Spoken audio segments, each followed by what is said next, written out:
আজকে আপনাদের সাথে ছোট্ট একটা রেসিপি শেয়ার করব।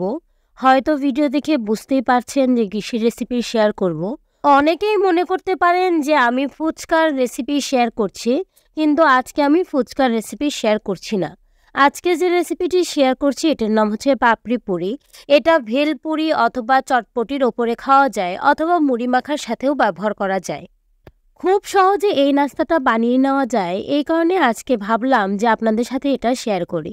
এটার জন্য প্রথমে আমি হাফ কাপ পরিমাণ ময়দা নিয়েছি এবং হাফ কাপ পরিমাণ সুজি নিয়েছি। ময়দা এবং সুজির পরিমাণটা কিন্তু সেম সেম হবে। সাধারণত এই পরিমাণ উপকরণের জন্য 1/3 কাপ পরিমাণ পানি প্রয়োজন, তো পানিটা দিয়ে দিলাম। এরপর সামান্য একটু লবণ ব্যবহার করে এটা আবার মথে নিলাম। আমার ডোটা কেমন হয়েছে সেটা ভিডিওতে দেখতে পাচ্ছেন। খুব বেশি নরম নয়, আবার একেবারে কিন্তু শক্তও নয়। এটা ভালো করে গোল করে কিছুক্ষণ রেখে দেওয়ার পর, কিছুক্ষণ বলতে 10-15 মিনিট রেখে দেওয়ার পর আমি এগুলো পিঁড়িতে নিয়ে নিলাম এবং পিঁড়িতে 4টা সমান ভাগে ভাগ করে নিলাম। এই পরিমাণ ময়দায় কিন্তু প্রায় 20-25টা পাপড়ি পুরি হবে। পাপড়ি পুরি কিন্তু ফোলা হয় না, পাপড়ি পুরি অনেকটা চ্যাপ্টা ধরনের হয় এবং মচমচে হয়। আমি 4টা লেচি থেকে একটা লেচি নিয়ে ভালো করে গোল করে এটা বেলে নিচ্ছি। বেলার ক্ষেত্রে একটা জিনিস মাথায় রাখবেন, যদি পাপড়ি পুরি ফোলাতে চান সেক্ষেত্রে পাতলা করে বেলতে হবে, আর যদি পাপড়ি পুরি ফোলাতে না চান সেক্ষেত্রে মোটা করে বেলতে হবে। আমি দুটো উপায়ে বললাম, আপনারা যেভাবে ইচ্ছা খেতে পারেন। এখানে কোনো বাধ্যবাধকতা নেই যে পাপড়ি পুরি ফোলাই হতে হবে অথবা পাতলাই হতে হবে, তবে সাধারণত পাপড়ি পুরি পাতলা হয়।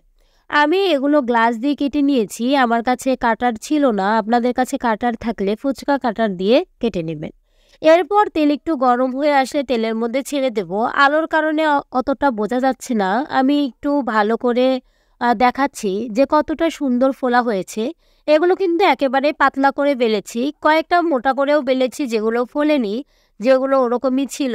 এগুলো কিন্তু একবারেই পাতলা ফলে ফুলেছে এবং খুবই মচমচে হয়েছে। তেল একবার গরম হয়ে গেলে চুলার আঁচটা কিন্তু কমিয়ে দিতে হবে, তারপরে সবগুলো ভেজে নিতে হবে। আমি কিন্তু ফুলকো ফুলকো করেছি, অনেকগুলো আবার একদম পাতলাও করেছি। এমনিতেও ফুচকা বানাতে গেলে কিন্তু অনেকগুলো এমনিতেই পাতলা হয়, সেগুলো কিন্তু চটপটির ওপরে অথবা মুড়ির সাথেও খাওয়া যায়, আবার এগুলো ভেলপুরি হিসেবেও খাওয়া যায়। এরপরে এটার ফুল রেসিপি আপনাদের সাথে অবশ্যই শেয়ার করব যে পাপড়ি চাট কিভাবে বানায়। কতটা পরিমাণ মচমচে হয়েছে এটা ভিডিওর সাউন্ড দেখেই বুঝতে পারছেন। এগুলো কিন্তু বয়ামে রেখেও 2 থেকে 3 দিন পর্যন্ত খাওয়া যায়, তবে এয়ারটাইট বক্সে রাখতে হবে। দেখতে কিন্তু অনেক সুন্দর হয়েছে। আমি কিন্তু সবগুলো ফোলাইনি, কিছু কিছুগুলো একদম পাতলা রেখেছি, যেগুলো আমি মুড়ির সাথে মাখিয়ে খাবো এই ভেবে। সবগুলোই খুবই সুন্দর হয়েছিল।